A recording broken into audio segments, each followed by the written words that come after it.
Hey guys, what's going on? It's your boy The Optimal and welcome to episode 4 of The Bitter Truth. In today's episode, I'm going to be introducing Battlefield 4 Competitive and reasons why it's a great competitive title that should be well known and perhaps why it isn't, and also ways they can improve the franchise, ways they can make it more competitive and more successful. So before we get into this, I just want to give Dan Toppy a special thanks for leaving a comment in the comment section below, giving me an idea of this topic. You guys can do it the same if you want to. Basically, just leave a comment in the comment section below, and I will try and cover it in one of the episodes. So thanks to him for leaving a comment. This was actually a topic I wanted to do, and the fact that a subscriber / a teammate of mine wanted to see this as well is the reason why I'm doing this episode. So without further ado, let's get into this. So reasons why Battlefield 4 Competitive should grow and reasons why people will start watching it. So one of the reasons why I think it should grow is because it's a lot more exciting and tactical than perhaps other first-person shooter competitive titles. And when I mean this, I mean titles like Call of Duty Ghosts. When I watch Call of Duty Ghosts, and bear in mind guys, don't hate on me if you are a competitive Call of Duty player, I used to be until about 3 months ago when I decided to give up on it, because I wasn't really getting anywhere in it. The reasons why it's more exciting is because it's a lot less linear. When you watch a Call of Duty competitive tournament, let's say you watch Anaheim or something like that, you often see the same attacks from different teams, and it's quite often that if you watch the whole thing, you'll see the same sort of game set throughout. There's nothing wrong with this, because if it's getting the job done and it's winning them money, you can understand why they're doing it. It's just from a fan's point of view, I honestly don't watch competitive Call of Duty because I find it fun. It's because I do it myself and I'm trying to get better myself. And also, without the commentators, it really would not be fun at all. If it just had music in the background, you'd get bored very easily. But with Battlefield 4, it's a lot less linear. It's kind of more unique attacks because the maps are so well designed. Well, some of the maps are very well designed. DICE are very good at designing maps, and basically, because because of the detail in the design, there's things that no other team will do that you can do, and it would just be such a shock if you watched it. And it was just so exciting to watch. Counter-Strike is kind of like this, but Counter-Strike has been out since like the 90s.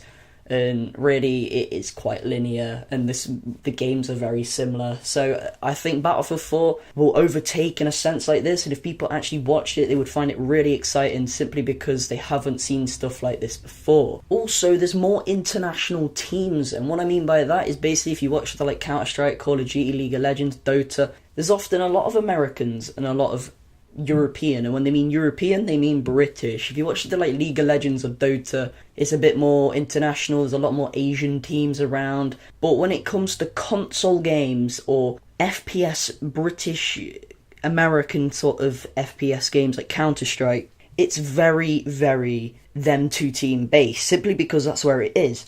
But Battlefield is one of them games that is played all across the world, and obviously it's banned in certain countries, but it's all across the world. And there's international teams in Russia that are good. There's international teams in Brazil that are good. There's international teams all over the world. And yes, for the Call of Duty World Championships, there's international teams all over the world. But they don't really get treated the same as they probably would in Battlefield 4, because if you enter the World Championships and you're in like South Africa, you go into the bracket and all that, which is fine, but it's only once a year, and places like Anaheim is pretty much just American teams. Whereas if there was a tournament in Battlefield 4, it would probably be held somewhere like Sweden, and there'd be British teams coming in, American teams coming in, Russian teams, Brazilian teams, Mexican teams. There'd be teams all over the world coming in. I've honestly, in the 4 or 5 years I've been playing Battlefield, I've met people all over the world, or every continent, everywhere you can imagine that I've seen people play. I've known and seen South Korean players from Battlefield. I've seen Japanese people. I've seen Australian people, Austrian people, Russian people, Norwegian people. There's a lot of Norwegian players in Battlefield that I know. I was actually in a clan in Battlefield 3 called Epic Force, which had a competitive team. I wasn't part of it simply because I didn't do competitive back then, and I probably wasn't quite as good as I was now. I was in the public team. I was basically the helicopter pilot in this team. It was like we had our own server, and we'd always be on the same team, and it'd be our team against another team, let's say. And I'd often be in the helicopters because I had 25 service stars in it. And it was just, there was people that were Norwegian. It was ran by a Swedish player. There was Norwegians, there was Swedish, there was Germans, there were Belgians, there was English, there was American. And it was just really cool to be communicating with people from all over the world. And that's something that you wouldn't get in other teams. Currently in our Ignite team, we've got a Russian trying out. Or is he Russian?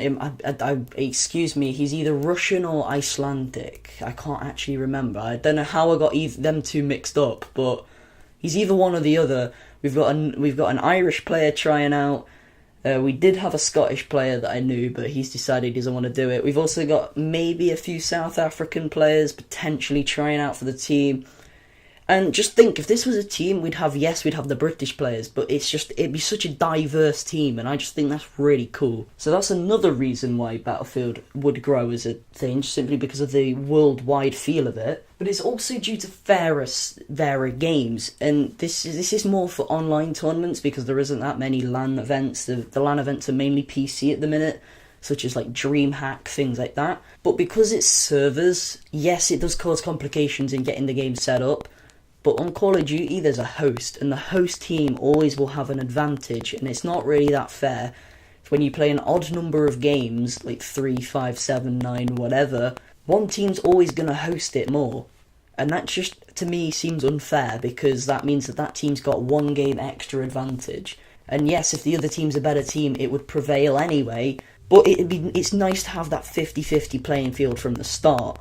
And that's something that you don't get on many other games that are console. So the problems with the Battlefield competitive, and reasons why people may get put off by it and people may not want to watch it, and the reasons for that are, it's not as well as supported as other esports titles. It's not an MLG, it's not on Game Battles, it's only on UMG, pretty much basic, and there's not many people that play it. I think there's only like 4 teams in the ladder right now.